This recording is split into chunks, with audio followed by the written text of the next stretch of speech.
Hey everybody, welcome back to the channel. It's Mo Money with you from the Mo Money Sports Network, and today our topic of conversation is the big fundamental, Tim Duncan. He is known as the big fundamental, and what if I told you the greatest power forward in NBA history almost never played professional basketball?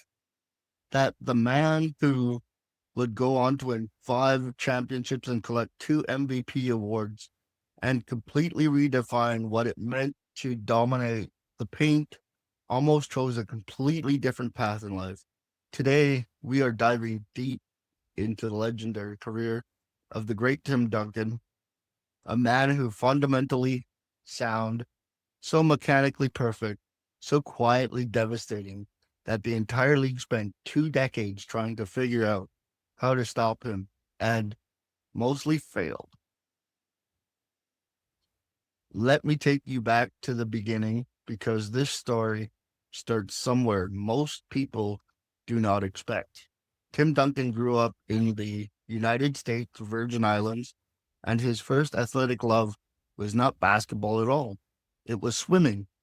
Duncan was a genuinely talented swimmer with real competitive aspirations, and there is a real possibility he continues down that path. But then Hurricane Hugo hit in 1989 and destroyed the only Olympic sized pool on the island. Duncan was 14 years old without access to proper training facilities. Swimming became impossible to pursue at a serious level. His older sister, Trisha, who played basketball at university, encouraged him to pick up the sport. He was tall and athletic, but basketball was brand new to him as a serious pursuit. Duncan was so raw when he first started playing organized basketball that many coaches and scouts did not immediately see what he would become. But he had something that cannot be taught. He had an extraordinary mind for the game. He understood spacing, he understood angles, he absorbed coaching like a sponge.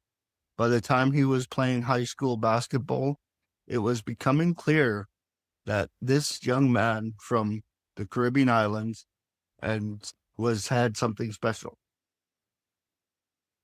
Wake Forest University came calling, and Duncan made a decision that would shape not just his career, but the entire philosophy around player development.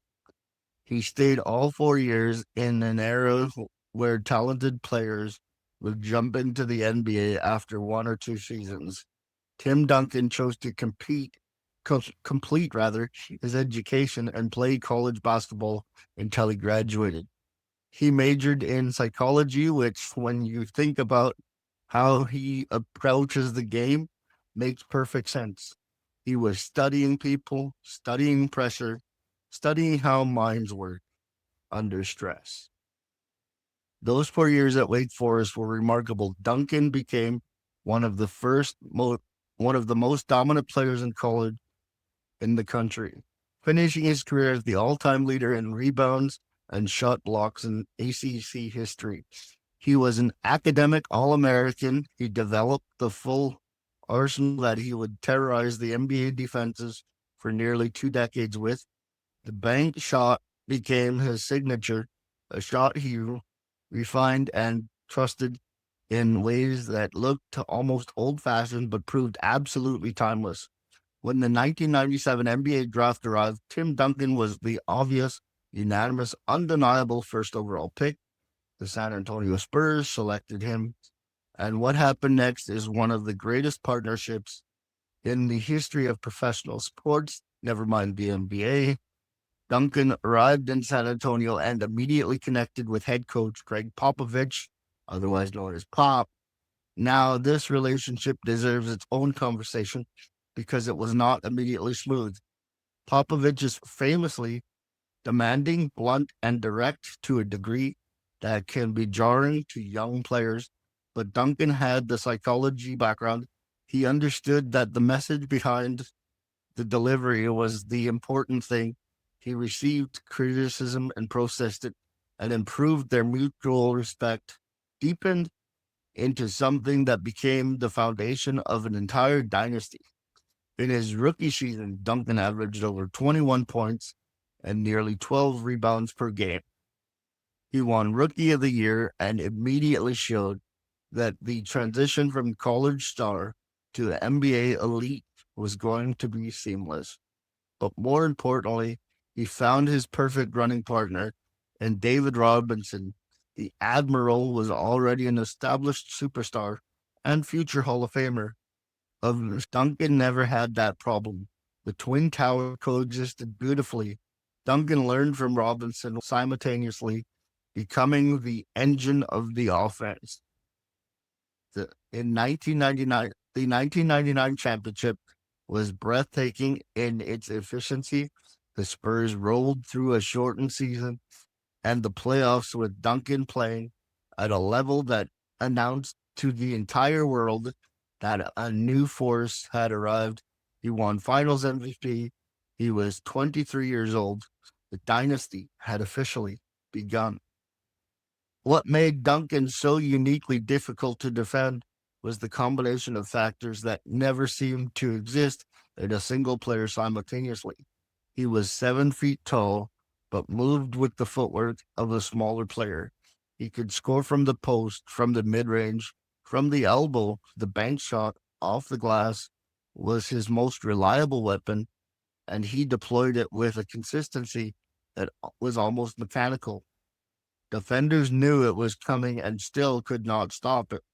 Specific to you, his defense was equally devastating. Duncan was among the greatest defensive players in the league's history, and he achieved this without being a shot blocker in the traditional highlight reel sense. He altered shots, he positioned himself perfectly, he communicated with teammates, to the to build the entire defensive structure of the Spurs. He won Defensive Player of the Year twice. He was named to the All Defensive First Team 8 times. That was not a misprint. The 2003 championship may have been his individual masterpiece. The Spurs defeated the New Jersey Nets, and Duncan averaged over 24 points, 17 rebounds, 5 assists, and 5 blocks per game throughout the finals. He won his second finals MVP. He also won the regular season MVP that year, making him one of the very small group of players to win both in the same season. The question people were beginning to ask was whether he was the greatest power forward the game had ever seen. For my money, he was the greatest power forward the game had ever seen. Through the middle of the decade, the Spurs remained contenders even as the league changed around them. Younger, more athletic teams emerged. The pace of the game evolved, but Duncan adapted because he was always more intelligent than he was simply physical.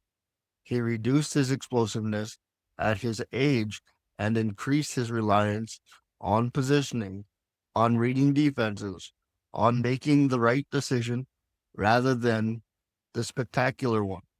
The 2005 championship against the Detroit Pistons gave Duncan his third ring, then 2007 brought a 4 game sweep of the Cleveland Cavaliers, and a young LeBron James giving Duncan his fourth ring. Each championship was achieved with a slightly different supporting cast, but with Duncan as the constant anchor, Manu Ginobili, Tony Parker, Bruce Bowen, players who came and went through the system. What never changed was the foundation. People often underestimate how difficult it is to maintain excellence over a long period because sustained success requires something beyond talent. It requires ego management. It requires a willingness to share credit. It requires adapting as your physical gifts diminish, of this with a maturity that seemed almost inhuman. He took pay cuts to keep the roster competitive. He mentored younger players instead of protecting his status. He publicly deflected credit and privately pushed his teammates toward higher standards. The 2014 championships might be the most beautiful example of team basketball in modern NBA history. The Spurs defeated the Miami Heat in 5 games, playing a style of basketball that was so fluid, so precise, genuinely collaborative that basketball analysts and coaches around the world used it as a teaching tool. Duncan was 38 years old, no longer the dominant force of his prime, but absolutely essential to everything the team accomplished. He finished with 5 championships. He is one of the most decorated players in the history of the sport. What the statistics cannot fully capture is the consistency. Duncan played 19 seasons in the NBA. He was named to the All Star team 15 times. He made the All NBA team 13 times. He won the MVP award twice. He never missed the playoffs in his entire career. He retired in 2016 and was inducted into the Basketball Hall of Fame in 2020. In his first year of eligibility, the legacy of Tim Duncan lives in the philosophy that quiet excellence is still excellence. He played without flash, without drama, without the need for personal mythology. He did not require the world to acknowledge his greatness, which is perhaps why the world sometimes forgets to emphasize it enough. His nickname was the Big Fundamental, and that name tells you everything. He was the purest expression of what basketball excellence looks like when you strip everything away. Unnecessary. Every young big man who has entered the league since Duncan retired has been compared to him. That comparison almost always falls short, not because those players are not talented, but because that Duncan did require something beyond skill. He required a complete and total commitment to the right way of doing things over nearly 2 decades with zero compromise.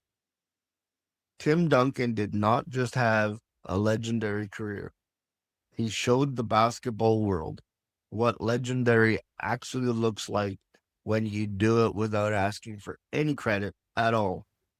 And somehow that made it even more extraordinary.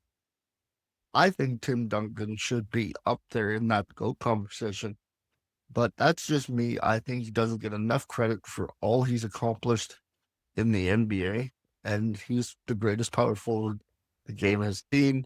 Don't forget to like and subscribe. And until next time, may your ego come from a place that keeps you humble. I'm Mo Money. Mamba out.